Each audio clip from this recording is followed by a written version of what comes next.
third speaker, again, a very eminent scholar in in our field, Margaret Crawford, whose lecture title is Connectivity and Difference in the GBA. I didn't realize, Margaret, that you were working in this area of the world so much. So Margaret Crawford is professor of architecture and chair of the urban design program at UC Berkeley, teaching courses in history, theory of architecture, urbanism, and urban history, and studios focusing on small scale urbanity.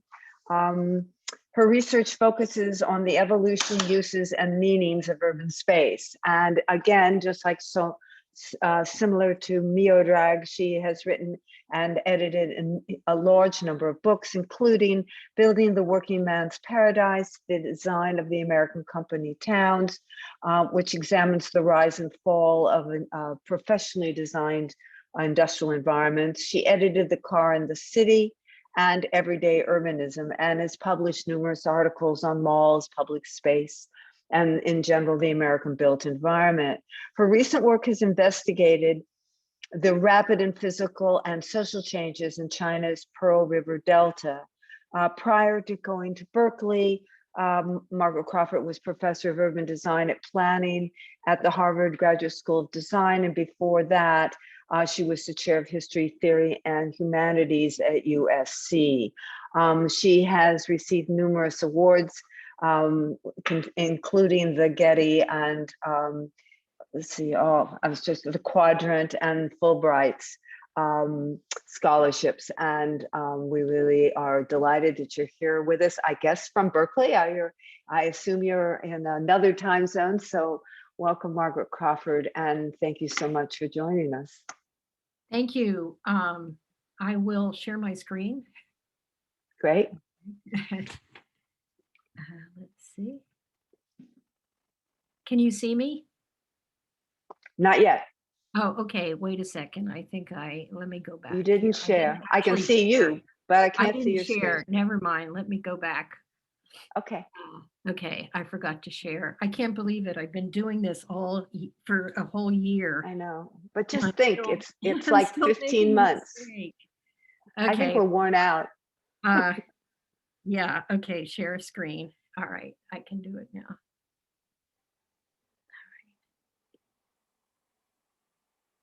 There you go. Okay. Excellent. We got it. Terrific. Okay.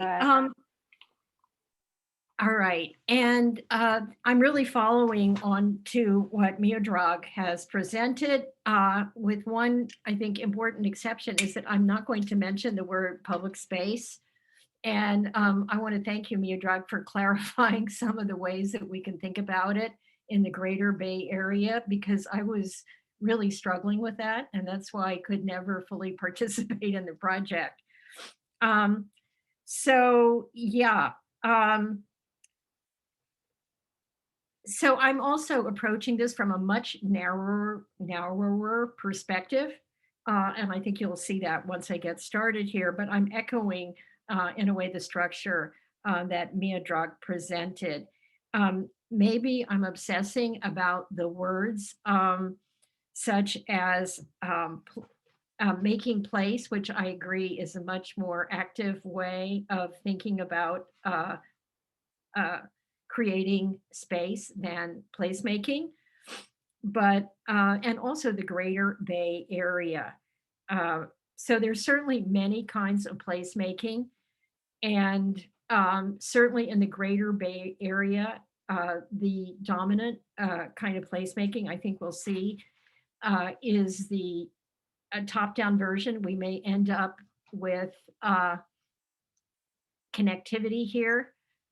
These are words taken from English language descriptions of the Greater Bay Area.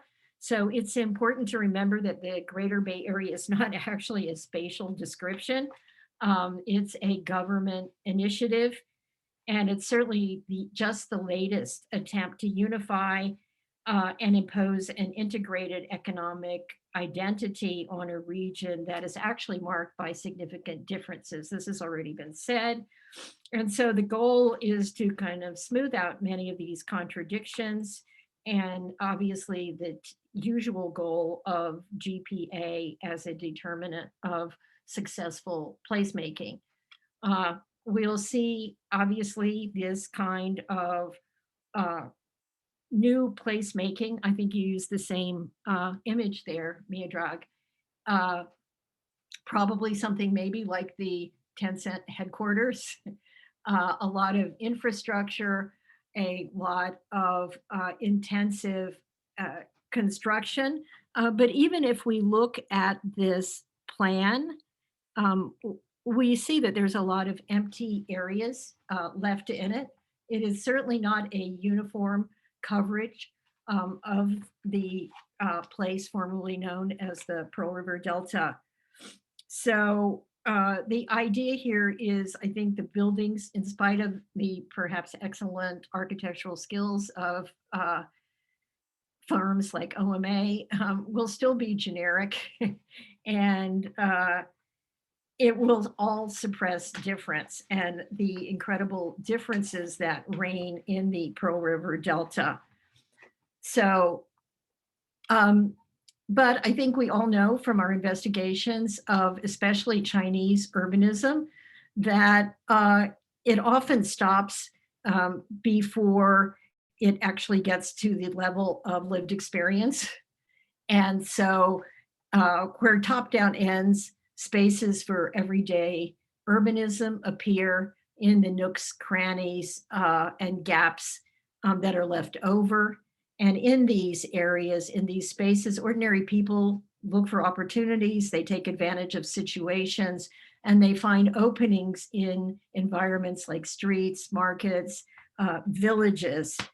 And so we can certainly say that this kind of everyday placemaking will exist and continue to exist because obviously in China, where top-down ends, bottom-up emerges to fill the gaps and actually enable everyday life to take place. So I want to confess that I'm skeptical that everyday bottom-up can inform top-down, although maybe that's possible. And so everyday urbanism here, this concept is founded in Los Angeles, but I think even more useful in looking at China. It's really focused on the particular dimension of bottom-up practices and spaces, and in trying to raise awareness and understanding and positive recognition of the ways in which different groups of people in highly specific situations have created their own spatial, economic, and social agency. And I think certainly the Greater Bay region or the Pearl River Delta produces enormous selection of rich and diverse examples. And one of the most striking things, at least for me in doing research, especially in the I guess, Guangzhou area, Panyu, Dongguan, it has been the incredible differences. You can have two villages next to each other, and they are pursuing absolutely opposite strategies for their own development. And so there's an enormous kind of specificity and difference in this region. And each of these is really usually a very particular response to the background conditions in which they exist. And obviously they have to find that room to develop in a circumstance where there are very extreme regulations and constantly changing controlled situations. So this creates very limited kinds of spaces.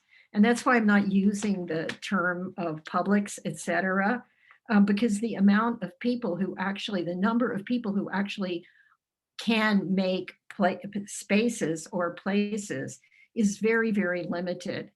And even their motivations for doing this are often particularly just economic.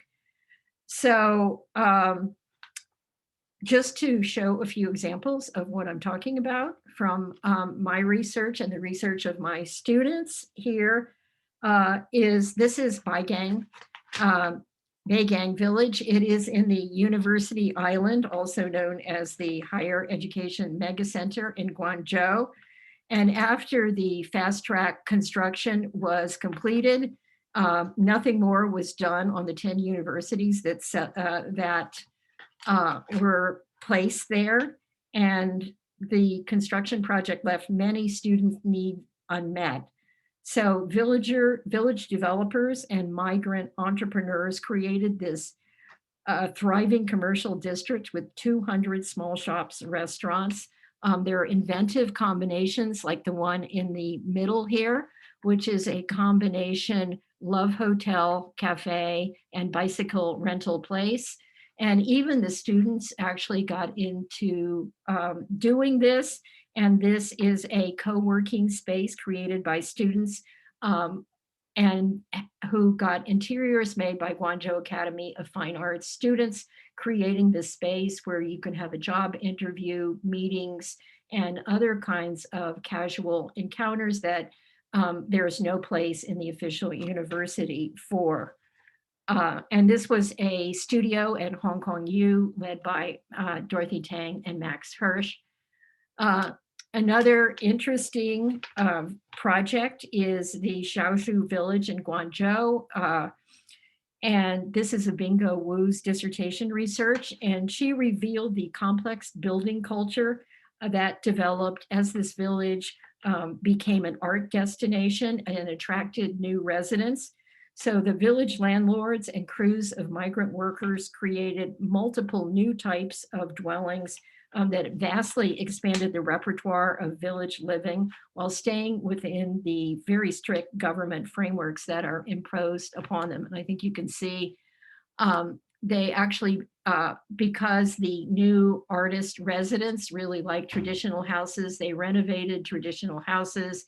They have mixed use lofts. There are a lot of studio apartments for workers. So they created a whole host of really interesting building types for the newcomers to the village. And just a more improvised situation in the kind of informal street situation that developed in Loshi Town in Panyu, in the northwestern part of Panyu in Guangzhou. From a street leading off of the subway stop, the first subway stop in Panyu from Guangzhou. And you see here a very elaborate temporal choreography that starts in the morning when vegetable vendors appear. And then once the workday is over, the young workers who live in the neighborhood start coming home out of the subway, and you start seeing motorcycle taxis, illegal in Guangzhou, by the way. Restaurants move out onto the street, clothing vendors appear, and food vendors appear, and you have a very, very lively scene for about 3 hours till it totally disappears. So these are just a few of the many examples of really ingenious spatial practices present in the Greater Bay Area. But I would say, in an optimistic vein, that, and I have not been in China, this is for over a year, that there is increasing recognition of the importance of these particular spaces, even at the highest levels of government. And I'm sure many people saw the article in the New York Times that the premier Li of China actually said that street vending is a way of opening up a stalled economy. This was a controversial statement, but really unprecedented in a nation where this kind of low-level economic activities have typically been shut down, even though, of course, they exist everywhere. And so this, I think, is an interesting acknowledgement of the value of this kind of economic activity. Professional and academic journals are increasingly interested in discussing and understanding everyday life. And we have special issues here, the Urban Planning International issue on everyday life. And I guess you all know Yongmin Chen, who is putting together a special issue on the agency of everyday spaces. And I thought it was very interesting that, with one exception, none of these people are really Westerners. So I feel that there is an important and emerging acknowledgement and recognition of how useful this kind of everyday activity can be. Just to mention other things going on, South China University of Technology in Guangzhou has been encouraging everyday urbanism workshops, of which I participated in a number. Their lecture series for this fall, Super Ordinary, brought in a lot of different people to study this kind of bottom-up activity.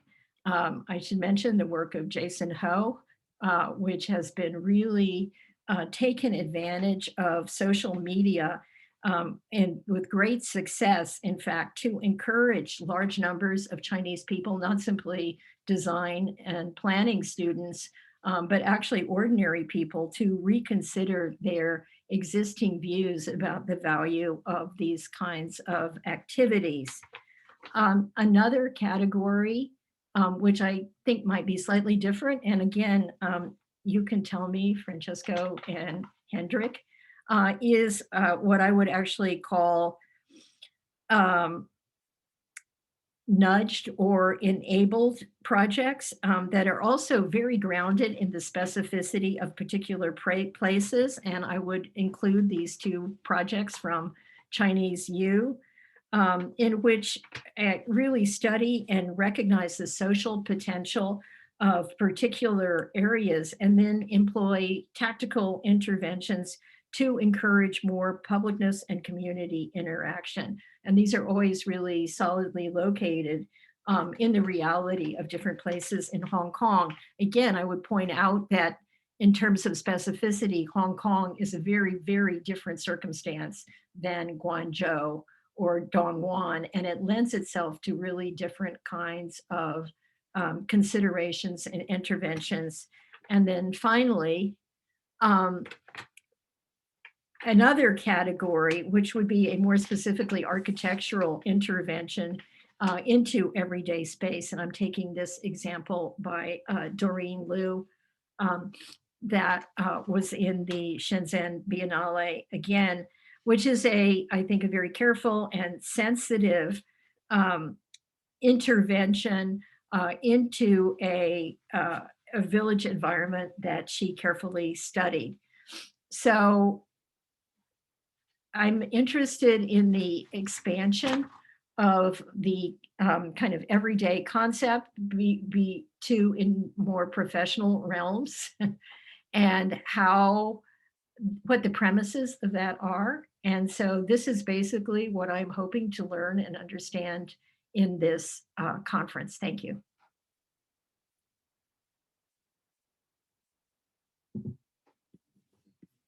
Thank you so much. Again, a very, Margaret sort of took us down to the sort of pragmatics of where the everyday is, and is really making a strong argument that it's there where we keep seeing the contrast. And I think